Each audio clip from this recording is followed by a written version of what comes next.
নমস্কার, the essence of শাস্ত্র চ্যানেলে আপনাদের সবাইকে স্বাগত জানাই। রাহু এবং কেতু দুজনেই রাশি পরিবর্তন করেছে, আর এই রাশি পরিবর্তনের ফলে মকর রাশির জীবনে কি কি ঘটনা ঘটতে চলেছে, বা মকর রাশি এই যে আগামী 1.5 বছর, এই 1.5 বছর বা 18 মাস মকর রাশি কোন কোন দিকে সুযোগ সুবিধা পাবে, বা কোন কোন ক্ষেত্রে মকর রাশির কিছু সমস্যা তৈরি হবে, সেই সমস্ত বিষয় নিয়ে আমরা আজকের আলোচনা করে নেব। গত বিভিন্ন পর্বে আমরা মেষ থেকে বৃশ্চিক পর্যন্ত আলোচনা করেছি। আজকে আমরা মকর রাশি নিয়ে আলোচনা করব। দেখুন, রাহু এবং কেতু দুজনেই গোচরে রাশি পরিবর্তন করেছে। রাহু এই সময় আছে কুম্ভ রাশিতে এবং কেতু আছে সিংহ রাশিতে, যা মকর রাশির দ্বিতীয় ভাব এবং অষ্টম ভাব। রাহু এই সময় মকর রাশির দ্বিতীয় ভাবে অবস্থান করছে, অর্থাৎ সেকেন্ড হাউসে, এবং কেতু অবস্থান করছে অষ্টম ভাবে, অর্থাৎ 8th হাউস। এই সময় এই রাহু দ্বিতীয় ভাবে অবস্থান এবং কেতুর অষ্টম ভাবে অবস্থান মকর রাশির জীবনে আগামী 1.5 বছর কি কি ঘটনা ঘটাবে, সেই সমস্ত বিষয় নিয়ে আমরা একটা সংক্ষিপ্ত আলোচনা করে নেব। এই যে আলোচনা বা এই যে প্রেডিকশন, এটা যে সবার জীবনে 100% মিলবে তা কিন্তু একেবারেই নয়, আবার একেবারে যে মিলবে না সেটাও নয়। গোচর ফল প্রত্যেকের জীবনেই কম বেশি ফলাফল দিয়ে থাকে। এবার আমাদেরকে যেটা দেখে নিতে হয় সেটা হলো প্রত্যেকের পার্সোনাল হরোস্কোপ এর সাথে বিচার করা প্রয়োজন। সমস্ত কিছু মিলিয়ে তারপর একটি পূর্ণাঙ্গ বিচার পাওয়া যায়। তাহলে চলুন আমরা মকর রাশির এই রাহু কেতুর রাশি পরিবর্তনের ফলাফল আলোচনা করে নিই। প্রথমেই মকর রাশির কর্ম জীবন বা পেশাগত জীবন নিয়ে আলোচনা করব। দেখুন, দ্বিতীয় ঘরে আপনাদের রাহু অবস্থান করছে। রাহু যোগাযোগ, দক্ষতা এবং কর্মজীবনের অগ্রগতির মাধ্যমে আর্থিক লাভের উপর জোর দেয়। দ্বিতীয় ঘরে রাহু আপনার বক্তৃতা এবং বোঝানোর দক্ষতা বৃদ্ধি করে। দ্বিতীয়ভাবে রাহু অত্যন্ত কথা বলায় বা বক্তৃতা, মানুষকে বোঝানো, এই বিষয়টা কিন্তু রাহু দিয়ে থাকে। এর ফলে কি হবে? এর ফলে যারা বিক্রয় সংক্রান্ত কর্মের সাথে যুক্ত বা বিপণন জাতীয় কর্মের সাথে যুক্ত, শিক্ষকতা, লেকচারার বা এই ধরনের কর্মের সাথে যারা যুক্ত, অর্থাৎ যাদের কথা দিয়ে, কথার মাধ্যমে আয় করা, অর্থাৎ কথার মাধ্যমে যাদের জীবিকা, এই ধরনের যারা কাজ করছেন, এর পাশাপাশি যারা আর্থিক ক্ষেত্রে কাজ করছেন, তাদের জন্য কিন্তু এই সময়টি বেশ উপকারী, বা এই সমস্ত ফিল্ডে যারা কাজ করছেন বা কাজ করতে চাইছেন তাদের জন্য সময়টি কিন্তু ভালো। দেখুন, আপনার ধারণা এবং নেতৃত্বের দক্ষতার জন্য আপনি স্বীকৃতি পেতে পারেন। অতিরিক্ত প্রতিশ্রুতি দেওয়া বা কর্মক্ষেত্রে রাজনীতিতে জড়িত হওয়া একেবারেই উচিত হবে না। অষ্টম ঘরে কেতু অবস্থান করছে, ফলে হঠাৎ কেরিয়ারের পরিবর্তন ঘটাতে পারে। কর্মক্ষেত্রে যদি আপনি সন্তুষ্ট না হন বা অসন্তুষ্ট হন, তাহলে এই গোচর আপনাকে একটি নতুন পথ, উদ্যোক্তা বা গবেষণা ভিত্তিক ভূমিকার দিকে ঠেলে দিতে পারে। অপ্রত্যাশিত উন্নয়নের জন্য প্রস্তুত থাকুন এবং আপনার সহজাত প্রবৃত্তির ওপর আস্থা রাখুন। এবার আমরা চলে আসব মকর রাশির অর্থনৈতিক জীবন নিয়ে। এই সময়, এই 18 মাস আপনাদের অর্থনৈতিক অবস্থা কেমন থাকবে? কারণ দ্বিতীয় ভাবে আপনাদের কিন্তু রাহু অবস্থান করছে এবং অষ্টম ভাবে কেতু অবস্থান করছে। আর্থিকভাবে এই সময়টি লাভ এবং অনিশ্চয়তা উভয়ই বয়ে আনতে পারে। দেখুন, রাহু যেমন হঠাৎ প্রচুর অর্থ নিয়ে আসে, আবার কিন্তু সেই অর্থ হাত থেকে বেরিয়েও যায়।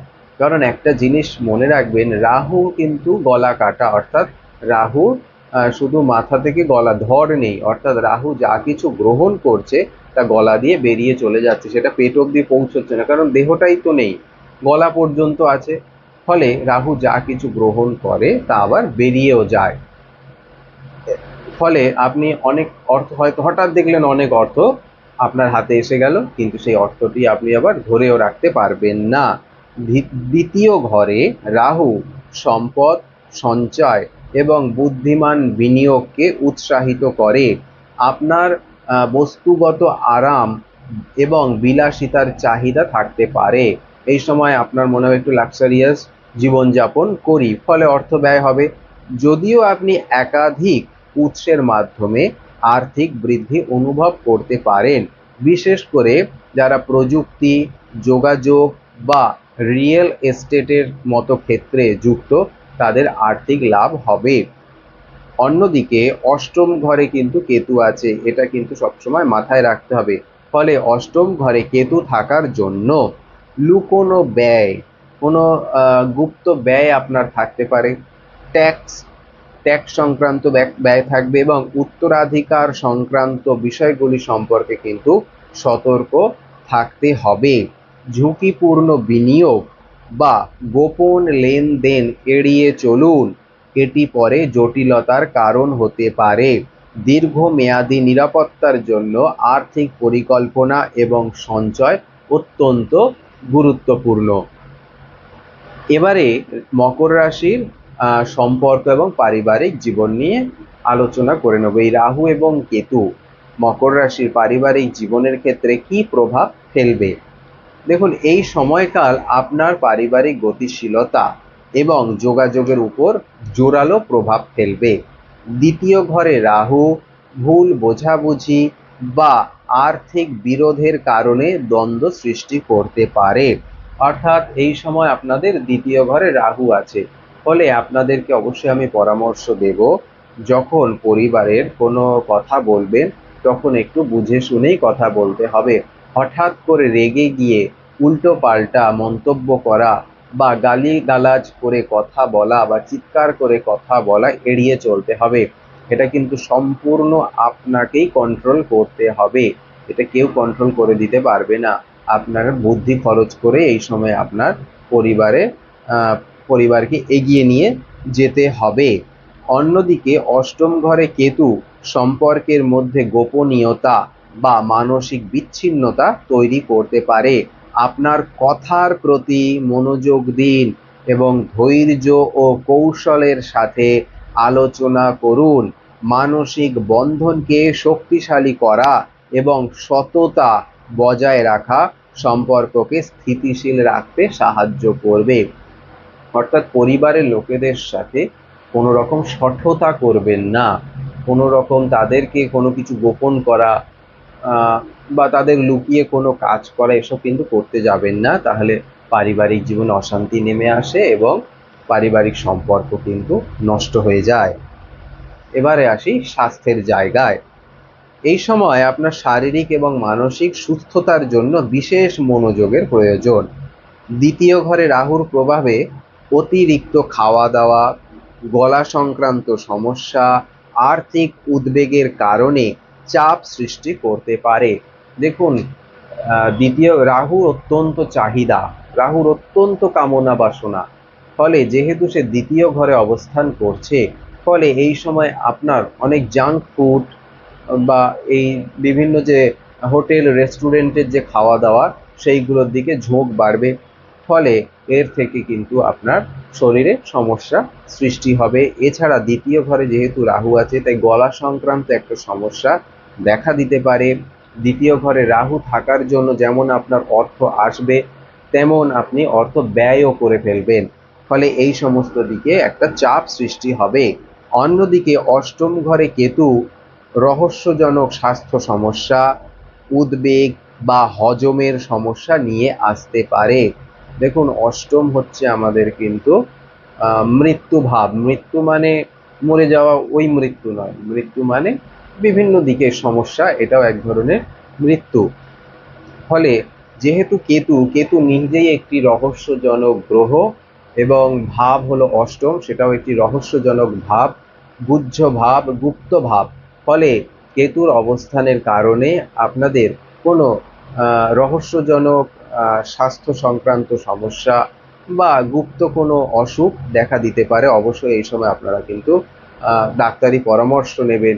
কোনো সমস্যা দেখা দিলে শরীরে, সেটাকে ছোট বিষয় বলে এড়িয়ে যাবেন না বা নিজেই নিজের ডাক্তার হয়ে যাবেন না। অবশ্যই একজন শিক্ষিত চিকিৎসকের পরামর্শ এই সময় গ্রহণ করবেন।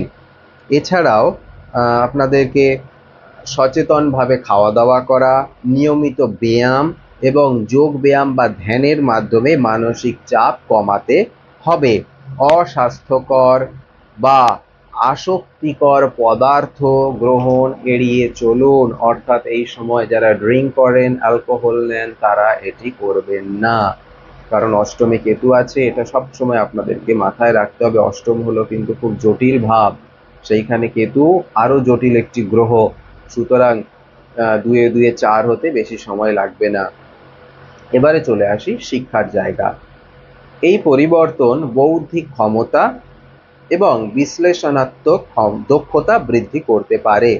দ্বিতীয় ঘরে রাহু আইন, মিডিয়া, অর্থ বা বক্তৃতা ভিত্তিক ক্ষেত্রগুলিকে পছন্দ করে। অর্থাৎ যারা এই সময় মিডিয়া নিয়ে পড়াশোনা করতে চাইছেন, আইন নিয়ে পড়াশোনা করতে চাইছেন, বা যেগুলো বক্তৃতা দেয় বা অ্যাঙ্কারিং, এই সমস্ত বিষয় যারা পড়াশোনা করতে চাইছেন, অর্থাৎ কথা বলার ভিত্তিতে যে জীবিকা, এই সমস্ত বিষয় নিয়ে যারা পড়াশোনা করতে চাইছেন তাদের জন্য কিন্তু ভালো। অন্যদিকে অষ্টম ঘরে কেতু গুপ্ত বিষয় নিয়ে পড়াশোনা করা, গবেষণা করা, গুপ্ত বিজ্ঞান, মনোবিজ্ঞান, দর্শন প্রভৃতি ক্ষেত্রে আগ্রহী শিক্ষার্থীদের জন্য এটি একটি অনুকূল সময়। তবে বিক্ষেপ এবং প্রেরণার অভাব দেখা দিতে পারে, তাই শৃঙ্খলাবদ্ধ এবং মনোযোগী থাকা অত্যন্ত গুরুত্বপূর্ণ। এখন এই গেল একটি সংক্ষিপ্ত আলোচনা। এই যে রাহু এবং কেতু রাশি পরিবর্তন করলো, তার ফলে মকর রাশির আগামী 1.5 বছর কি কি ঘটনা ঘটবে, বা এই 1.5 বছর মকর রাশির জীবনে কোন কোন বিষয়গুলির উদ্ভব হবে, কোন কোন সুযোগ সুবিধাগুলি তার জীবনে আসছে, বা কোন কোন বিষয় থেকে মকর রাশিকে সাবধানে থাকতে হবে, তার একটি সংক্ষিপ্ত আলোচনা করলাম। এবারে আমরা তো জেনে গেলাম যে আগামী 1.5 বছর মকর রাশির কি কি ঘটনা ঘটতে চলেছে জীবনে। তাহলে এর থেকে আমরা বাঁচবো কি করে? তাহলে অবশ্যই আমাদেরকে কিছু প্রতিকার করতে হবে। এবারে চলুন প্রতিকারগুলো বলে নিই। দেখুন, প্রত্যেক শনিবার শনি মন্দিরে সাদা ফুল ও তিলের তেল নিবেদন করুন। প্রতি শনিবার এই কাজটা করবেন। কিছু সাদা ফুল কিনে নেবেন আর তিলের তেল কিনে নেবেন, নিয়ে সেটি গিয়ে শনি মন্দিরে দান করে আসবেন।